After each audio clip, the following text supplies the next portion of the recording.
जो राम मंदिर में का निर्माण चल रहा है, तो उसमें हमने कहा जब हमारे बौद्ध धर्म के अवशेष वहाँ मिल रहे हैं तो वहाँ पर हम लोग भी चाहते हैं कि वहाँ पर एक बौद्ध विहार की स्थापना की जाए, बनाया जाए, सरकार उसको बनाए। कोई पैसा मांगता बिल्कुल मत दीजिएगा। All India federation SC/ST organisation free of cost इन सारे मुकदमों को सुप्रीम कोर्ट में लड़ेगा, हाई कोर्ट में लड़ेगा। किसी भी समाज के किसी व्यक्ति से कोई पैसा नहीं लिया। अगर इन कोरोना वायरस की आड़ लेकर जो संविधान को ख़त्म करके और मनुस्मृति लागू करने के लिए जो चेष्टाएं की जा रही हैं आज की सरकार द्वारा, हमारे समाज के अधिवक्ता हैं, दोनों ही हमारे समाज की आवाज़ को सुप्रीम कोर्ट में बुलंद करने का बहुत अच्छा कार्य कर रहे हैं। पिछले दिनों जो इशू सामने आए फरवरी 2020 में, एक सुप्रीम कोर्ट का मसला आया जिसको आंध्र प्रदेश में जो ST रिजर्वेशन के साथ में जो जजमेंट दिया गया, और उसके बाद अप्रैल में फिर 2 डिसीजन आए। ये तीनों के तीनों डिसीजन SC/ST समाज के खिलाफ थे। और साथ साथ अभी जो खुदाई हुई राम मंदिर के दौरान, राम मंदिर बनाने के दौरान, जो अभी लॉकडाउन के दौरान जो खुदाई हुई उसमें जो बौद्ध अवशेष मिले, इन सब मुद्दों पर समाज में बड़ी चर्चा हुई। और all India federation of SC/ST organisations, जो कि एक एपेक्स बॉडी है, जैसा कि आप जानते हैं कि देश के सरकारी अधिकारी कर्मचारी संगठनों को जो लाखों की संख्या में एक ज़माने में हुआ करते थे, जैसा अभी हमारे प्राचार्य साहब बता रहे थे, एक ज़माने में संख्या 40 लाख हुआ करती थी। सरकार की गलत नीतियों के चलते हुए, सरकार की दलित विरोधी नीतियों के चलते हुए, SC/ST विरोधी नीतियों के चलते हुए आज ये संख्या 10 लाख पर आकर टिकी हुई है, और ये नीचे हर रोज घट जा रही है। सरकार के पास कोई एजेंडा ही नहीं है SC/ST के डेवलपमेंट के लिए। SC/ST के मसले को लेकर के सरकार बिल्कुल संवेदनहीन हो गई है। यह बड़ा दुर्भाग्य की बात है। देश की 1/4 आबादी के बारे में अगर कोई सरकार संवेदनहीन हो जाए तो भारत राष्ट्र की विकास की अगर बात होती है तो पूरी तरह बेईमानी है। इन सभी मुद्दों को हमने प्राचार्य साहब से रिक्वेस्ट किया, हमने VK गौतम साहब से रिक्वेस्ट किया। उन्होंने जो राम मंदिर में का निर्माण चल रहा है तो उसमें हमने कहा जब हमारे बौद्ध धर्म के अवशेष वहाँ मिल रहे हैं तो वहाँ पर हम लोग भी चाहते हैं कि वहाँ पर एक बौद्ध विहार की स्थापना की जाए, बनाया जाए, सरकार उसको बनाए। उसको लेकर पिटीशन डाला गया है। प्राचार्य साहब ने जो ट्राइबल आंध्रा का रिजर्वेशन था, जिसमें गवर्नर का ऑर्डर था कि उसमें 100% रिजर्वेशन, अरे वहाँ जब कुछ जाता ही नहीं। मैं समाज के लोगों को बताना भारत के लोगों को बताना चाहता हूँ, वहाँ रिजर्वेशन इसलिए नहीं दिया गया कि वहाँ देना चाहते थे, वहाँ रिजर्वेशन इसलिए दिया गया कि वहाँ जनरल कैटेगरी का लोग ट्राइबल बेल्ट में पढ़ाने के लिए जाना ही नहीं चाहते थे। टीचर्स का इशू था, और उस स्थिति में जब कोई जाता ही नहीं था तो ट्राइबल लोगों को पढ़ाने के लिए ट्राइबल के लोग वहाँ पर पहुंचे, और उसको भी आज चैलेंज कर दिया गया। बड़ा दुर्भाग्यपूर्ण है, बहुत दुर्भाग्य। जैसे मैं सफाई कर्मियों की बात करता हूँ तो सफाई कर्मियों में 100% हमारे लोग सफाई का काम पूरे देश में करते हैं, क्योंकि जनरल कैटेगरी का आदमी 77.5% के हिसाब में नौकरी लेके सफाई करने जाता ही नहीं।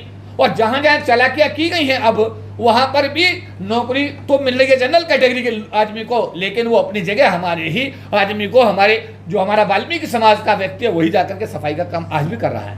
ये कौन सा आदमी है? ये कौन से भारत की हम बात कर रहे हैं? कौन से समाजवाद की बात कर रहे हैं? सबको साथ लेके चलने की बात कर रहे हैं, भारत राष्ट्र को एक आदर्श राष्ट्र बनाने की बात कर रहे हैं। पूरी तरीके से बेईमानी। इन्हीं सब चीज़ों को हमने चैलेंज किया है। मैं बताना चाहता हूं समाज के लोगों से, all India federation of SC/ST organisations ने प्राचार्य साहब से कहा कि आप सुप्रीम कोर्ट में इस केस को लड़ रहे हैं, आप हमसे कुछ आर्थिक सहयोग लीजिएगा। पहली बार किसी एडवोकेट से पाला पड़ा जिन्होंने कहा नो, बाबा साहब अम्बेडकर की वजह से मैं यहाँ हूँ, मैं किसी भी प्रकार का कोई आर्थिक सहयोग, मैं फ्री ऑफ कॉस्ट, जो भी ऐसे केसेस आएंगे भविष्य में सबको फ्री ऑफ कॉस्ट लड़ूंगा। तो मैं प्राचार्य साहब का हृदय से समाज की तरफ से धन्यवाद व्यक्त करता हूँ। साथ साथ हमारे भाई एडवोकेट VK गौतम साहब ने जो अभी ये राम मंदिर में हमारा जो इशू आया, और इसमें जो अभी जो हमने कहा कि भाई हमारा भी वहाँ बौद्ध विहार बनना चाहिए, जिसमें हमारे बहुत सारे साथी संगठन कि मैं कहना चाहता हूँ, एक संगठन इस लड़ाई को नहीं लड़ सकता, एक व्यक्ति नहीं लड़ सकता। हम सभी संगठनों को इकट्ठा आना पड़ेगा, एक एक आदमी को आना पड़ेगा। जो भी हमारे समाज में अपने आप को बुद्धिस्ट बोलते हैं, बाबा साहब के अनुयायी अपने आप को बोलते हैं, आप सबको एक मंच पर एकजुट होकर के बाबा साहब के बैनर के नीचे, बाबा साहब के संविधान के नीचे आप सबको आना पड़ेगा। और नहीं आए तो 40 लाख थे सरकार की नौकरी में, आज 10 लाख रह गए हैं। 10 साल बाद ये संख्या घटकर जब 2 लाख रह जाए, और बीटेक 90% का बच्चा जब सड़क पर घूमे और आपसे सवाल करे कि 40% की डिग्री लेकर आप तो LIC में अफसर बन गए, बैंक में अफसर बन गए, रेलवे में आप अधिकारी बन गए, मैं 90% की बीटेक और MBBS की डिग्री को लेकर जाऊं तो जाऊं कहाँ? उस समय समाज के किसी भी बाप के पास में अपने बच्चे के लिए जवाब देने के लिए नहीं होगा। इसलिए उस स्थिति को अगर आप वेव आउट करना चाहते हैं, अरे प्रेरणा लो बाबा साहब अम्बेडकर से, प्रेरणा लो मान्यवर काशीराम से इन दोनों महापुरुषों का अपने जीवन में अगर आप अनुसरण करेंगे तो इस लड़ाई को हम जीत जाएंगे। जैसा प्राचा साहब ने बताया कि षड्यंत्र बड़ा तकड़ा है। सुप्रीम कोर्ट के सामने मंडल कमीशन का इशू जाता है 1995 में और रिजर्वेशन प्रमोशन हमारा बंद कर देता है। बड़ी मजे की बात है, वो रिजर्वेशन उसके सामने था ही नहीं। सुप्रीम कोर्ट के सामने इशू कुछ और जाता है, वो हमारा SC/ST एट्रोसिटी एक्ट को समाप्त कर देता है। क्या ये काफी नहीं है? कल बाबा साहब का स्टैचू भावनगर में तोड़ दिया गया, उस पर काली पोत दी गई। 8 दिन पहले उनका जो घर था वहां पर जाकर हमला कर दिया गया। अरे क्यों इस शांति प्रिय समाज को? देखिए, मैं बताना चाहता हूं, ये शांति प्रिय समाज है। ये देश का अमन, चैन, सुख, समृद्धि, शांति इस देश के गरीब आदमी के पेशेंस पर टिकी हुई है। देश की फौज पुलिस के भरोसे नहीं टिकी हुई है। और अगर इसी तरीके से समाज को उकसाया गया तो 2 अप्रैल 2018 भारत के लोगों के लिए मेरा ख्याल है इससे बड़ा और सीखने का, और इससे आपको सीख लेने का और कोई दूसरा उदाहरण नहीं हो सकता। उससे सीख ले सकते हैं। मत उकसाओ समाज को। ये वो समाज है जो खेत में काम करता है, गन्ना बोता है, धान बोता है, कपास बोता है, तब जाकर के कृषि प्रधान देश बनता है। ये शहरों में आकर के मल्टी स्टोरी बिल्डिंग बनाता है, सड़कें बनाता है, फ्लाईओवर बनाता है, तब जाकर के इस देश का शहरी विकास होता है। और जिन बिल्डिंगों को ये बनाता है उन बिल्डिंगों में ये जाकर के कभी एक बार अंदर घुस भी नहीं सकता। तो इस समाज के पेशेंस को टेस्ट मत करो। सुप्रीम कोर्ट के जजों को मैं कहना चाहता हूं, अरे यार, आपने 97 से मैं देख रहा हूं, 97 में 5 आपने आरक्षण विरोधी आदेश जारी कर दिए। DOPT ने भी एक के बाद एक जारी कर दिया। उनको लेकर आंदोलन हुआ। 97 में रैली हुआ, 98 में रैली हुआ, 2000 में 99 में रैली हुआ। सुप्रीम कोर्ट में हम लोग गए, प्रोटेस्ट किया, कंटेम्प्ट ऑफ सुप्रीम कोर्ट का मुकदमा हम पे चला। 97 का मुकदमा हम पे लगा, 99 का रैली का मुकदमा हम पे लगा। दुनिया भर के मुकदमे हम लोगों ने जेल में जो लोग इधर बैठे हुए हैं, इनका इतिहास एक दिन का नहीं है। दुनिया भर के संघर्ष इन लोगों के साथ जुड़े हुए हैं। तो मेरा निवेदन यह है कि मैं भारत के उन लोगों से अपील करना चाहता हूं जो देश का सौहार्द बिगाड़ना चाहते हैं, जो इस देश में बाबा साहब की स्टैचू के साथ छेड़छाड़ करके इस अम्बेडकरवादियों को सड़क पर लाना चाहते हैं। सब मत करो। ये आपके हक में जा सकता है, लेकिन भारत राष्ट्र के हक में बिल्कुल नहीं है। भारत राष्ट्र के अमन चैन को बने रहने दीजिएगा।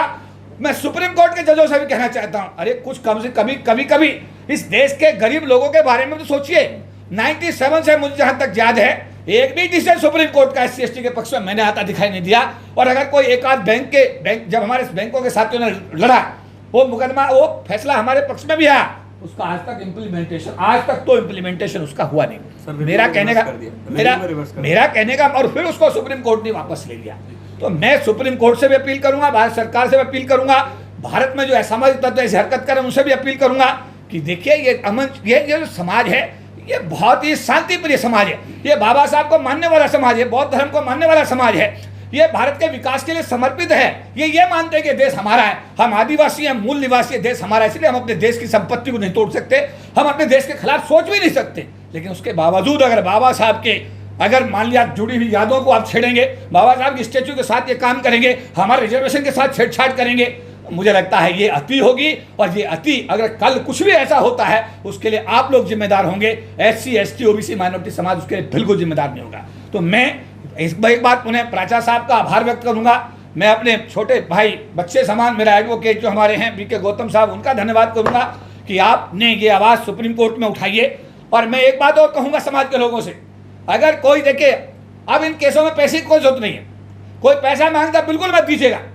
All India federation SC/ST organisation free of cost इन सारे मुकदमों को सुप्रीम कोर्ट में लड़ेगा, हाई कोर्ट में लड़ेगा। किसी भी समाज के किसी व्यक्ति से कोई पैसा नहीं लिया। अगर इन कोर्ट केसेस के नाम पर अगर समाज का कोई भी नेता आपसे पैसा मांगता है, मेरी निवेदन है किसी को 5 पैसे मत दीजिए, क्योंकि ये भी एक बड़ा स्कैम है। इसके बारे में मैं ज़्यादा नहीं कहना चाहता, लेकिन इसमें बड़ी पीड़ा होती है।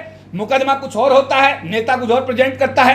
हम कह रहे हैं इस बात को, हम लड़ेंगे, हम फेडरेशन लड़ेगा, समाज का पूरा सहयोग है। इसलिए मैं ये कहूँगा कि अगर कोई नेता आपके पास पैसा मांगने आए तो उससे कहोगे all India federation of SC/ST और नेशनल स्केल्स को फ्री ऑफ कॉस्ट लड़ रहा है, इसलिए पैसे देने की किसी को आवश्यकता नहीं है। तो मैं एक बात उन्हें, बहुजन मीडिया के जामा साथियों का, हमारे मीडिया के जो साथी हैं, दिन रात विषम परिस्थितियों में भी आप लोग हमारी समाज की आवाज़ को आपने जिंदा रखा हुआ है, आपने समाज को एक नई ताकत दी है। मैं आपका अभिनंदन करता हूँ, आभार व्यक्त करता हूँ। कोरोना वायरस की आड़ लेकर जो संविधान को ख़त्म करके और मनुस्मृति लागू करने के लिए जो चेष्टाएं की जा रही हैं आज की सरकार द्वारा, उसके लिए हम सभी बहुजनों को आगे बढ़कर संविधान की रक्षा करने के लिए लड़ाई करनी पड़ेगी। ये बात हम आपके माध्यम से असली मीडिया जो है उसके माध्यम से रादर मैं कहूँगा देश तक पहुंचाना चाहते हैं, देश के सभी बहुजनों तक पहुंचाना चाहते हैं और देश के सभी अम्बेडकरवादियों तक भी पहुंचाना चाहते हैं।